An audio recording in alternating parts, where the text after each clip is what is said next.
ശ്രേയാങ്ക വിധേയനോട് പറഞ്ഞു, നീ എന്തിനാണ് അങ്ങനെ ചെയ്തത്? വിധേയനോട് യുദ്ധത്തിന് പോയപ്പോൾ അങ്ങനെ ഞങ്ങളെ വിളിക്കാത്തതെന്ത്? അവൻ അവരെ നിഷ്കരണം കുറ്റപ്പെടുത്തി. അവൻ അവരോട് പറഞ്ഞു, നിങ്ങൾ ചെയ്യുന്നതിനോട് തുലനം ചെയ്യുമ്പോൾ ഞാൻ ചെയ്തത് എത്ര നിസ്സാരം. എഫ്രായിമിന്റെ കാല പെറുക്കൽ അബിയേസറിലെ മുന്തിരി കൊയ്ത്തിനേക്കാൾ എത്രയോ മെച്ചം. മിദ്യാൻ പെറുക്കളായ ഒറേബിനെയും സേബിനെയും നിങ്ങളുടെ കൈകളിൽ ദൈവം ഏൽപ്പിച്ചു. നിങ്ങളോട് താരതമ്യം ചെയ്യുമ്പോൾ എനിക്കും ചെയ്യാൻ കഴിഞ്ഞത് എത്ര നിസ്സാരം. ഇത് കേട്ടപ്പോൾ അവരുടെ കോപം ക്ഷമിച്ചു. നന്നെ ക്ഷീണിച്ചിരുന്നിട്ടും ഗിദെയോനും അവനോടൊപ്പം ഉണ്ടായിരുന്ന 300 പേരും ശത്രുക്കളെ പിന്തുടർന്ന് ജോർദാന്റെ മറുകര കടന്നു.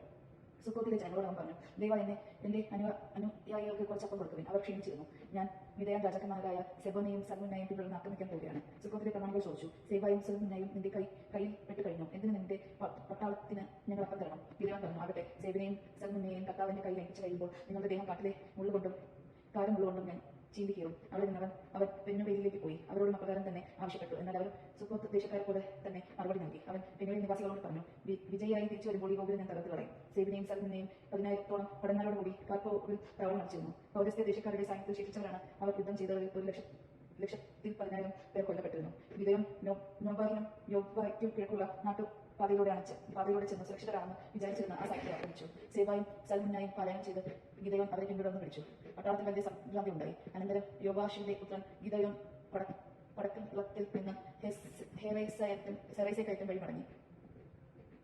വഴിയിൽ അവൻ സുക്കോത്തുകാരനായ ഒരു ചർപ്പക്കാരനെ പിടിച്ച് നിർത്തി ചോദ്യം ചെയ്തു. അവൻ പ്രമാണികളും ശ്രേഷ്ഠന്മാരുമായ 77 ആളുകളുടെ പേര് എഴുതി കൊടുത്തു. ഗിദെയോൻ സുക്കോത്തിൽ ചെന്ന് അവിടെ ജനങ്ങളോട് പറഞ്ഞു, ഇതാ സേബായും സൽമുന്നായും ക്ഷീണിച്ച് കടന്മാർക്ക് ഭക്ഷണം കൊടുക്കാൻ സേബായും സൽമുന്നായും നിന്റെ കൈകളിൽ പെട്ട് കഴിഞ്ഞു എന്ന് പറഞ്ഞ് നിങ്ങളെ അപേക്ഷിച്ചില്ലേ? അവൻ പട്ടണത്തിലെ ശ്രേഷ്ഠന്മാരെ പിടികൂടി കാട്ടിലെ മുള്ളും കാരമുള്ളും കൊണ്ട് അവരെ പാഠം പഠിപ്പിച്ചു. അവൻ പെനുവേൽ ഗോപുരം തകർത്ത് നഗരനിവാസികളെ കൊന്നൊടുക്കി. ഗിദെയോൻ സെബയോടും സൽമുന്നയോടും ചോദിച്ചു, തപോളിൽ നിങ്ങൾ നിഗ്രഹിച്ചവരുടെ? അവർ മറുപടി പറഞ്ഞു, നിന്നെപ്പോലെ തന്നെയായിരുന്നു അവരോരോരുത്തരും.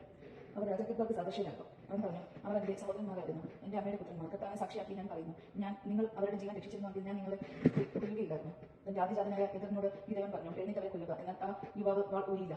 നിന്നെ ചെറുപ്പമായിരുന്നതിനെ അതെല്ലാം അവൻ ഭയപ്പെട്ടു. അപ്പോൾ സേബായും സൽമുന്നായും പറഞ്ഞു, നീ തന്നെ ഞങ്ങളെ കൊല്ലുക. ഒരുവൻ എങ്ങനെയോ അതുപോലെയാണ് അവന്റെ കൊല്ലവും. ഗിദെയോൻ അവനെ വധിച്ചു. അവരുടെ ഒട്ടകങ്ങളും കഴുത്തിലെ ആഭരണങ്ങളും അവനെടുത്തു. ഇസ്രായേൽ ജനം ഗിദെയോനോട് പറഞ്ഞു, നീ നിന്റെ പുത്രനും ഞങ്ങളെ ഭരിക്കുക. നീ ഞങ്ങളെ മിദ്യാന്റെ കയ്യിൽ നിന്ന് രക്ഷിക്കുമല്ലോ. ഗിദെയോൻ പറഞ്ഞു, ഞാൻ നിങ്ങളെ ഭരിക്കുകയില്ല, എന്റെ മകൻ ഭരിക്കുകയില്ല, പിന്നെയോ കർത്താവ് നിങ്ങളെ ഭരിക്കും. അവൻ തുടർന്നു, ഒരു കാര്യമേ ഞാൻ ചോദിക്കുന്നുള്ളൂ. കൊള്ള ചെയ്ത് കിട്ടിയ കർണാഭരണങ്ങൾ ഓരോരുത്തരും എനിക്ക് തരിക. മിദ്യാൻകാർ ഇസ്മായിലിനെതിരായിരുന്നതിനാൽ അവർക്ക് സ്വർണ്ണക്കുണ്ടലങ്ങൾ ഉണ്ടായിരുന്നു. അവർ സന്തോഷത്തോടെ അത് നിനക്ക് തരാമെന്ന് പറഞ്ഞു അവർ ഒരു വസ്ത്രം ധരിച്ച് ഓരോരുത്തരും കൊള്ളയിൽ കിട്ടിയ കുണ്ടലം അതിലിട്ടു. അവന് ലഭിച്ച പൊൻകുണ്ടലങ്ങളുടെ തൂക്കം 1700 ഷെക്കയിലായിരുന്നു. മിദ്യാൻ രാജാക്കന്മാർ അണിഞ്ഞിരുന്ന കണ്ഠാഭരണം, പതക്കം, ചെങ്കുപ്പായം, ഒട്ടകങ്ങളുടെ കഴുത്തിൽപ്പെട്ട എന്നിവയ്ക്കും പുറമെയാണത്. ഗിദെയോൻ അവനെ കൊണ്ട് ഒരു എഫോദ് നിർമ്മിച്ച് തന്റെ പട്ടണമായ ഓഫ്രയിൽ സ്ഥാപിച്ചു. ഇസ്രായേൽക്കാർ അതിനെ ആരാധിച്ചു. കർത്താവിനോട് അവിശ്വസ്തത കാണിച്ചു. ഇത് ഗിദെയോനും കുടുംബത്തിനും കെണിയാക്കിയിരുന്നു. ഗിദെയോൻ ഇസ്രായേലിനെ കീഴടങ്ങി. വീണ്ടും തല ഉയർത്താൻ അവർക്ക് കഴിഞ്ഞില്ല. ഗിദെയോന്റെ കാലത്ത് 40 വർഷം ദേശത്ത് ശാന്തി ഉണ്ടായി. ഗിദെയോന്റെ മരണം. യോവാഷിന്റെ മകൻ ജെറുബ്ബാൽ മടങ്ങി വന്ന സ്വന്തം വീട്ടിൽ താമസമാക്കി. ഗിദെയോൻ അനേകം ഭാര്യമാരുണ്ടായിരുന്നു. അവരിൽ 70 പുത്രന്മാർ ജനിച്ചു. അവന് ശിക്കാമിലെ ഉപനാരിയിൽ ഒരു പുത്രനുണ്ടായി. അബിമെക്കെൽ എന്നാണ് പേരിട്ടു. യോവാഷിന്റെ പുത്രൻ ഗിദെയോൻ വൃദ്ധനായി മരിച്ചു. അവനെ അബിയേസർ വംശത്തിലെ ഓഫ്രയിൽ പിതാവായ യോവാഷിന്റെ കല്ലറയിൽ സംസ്കരിച്ചു.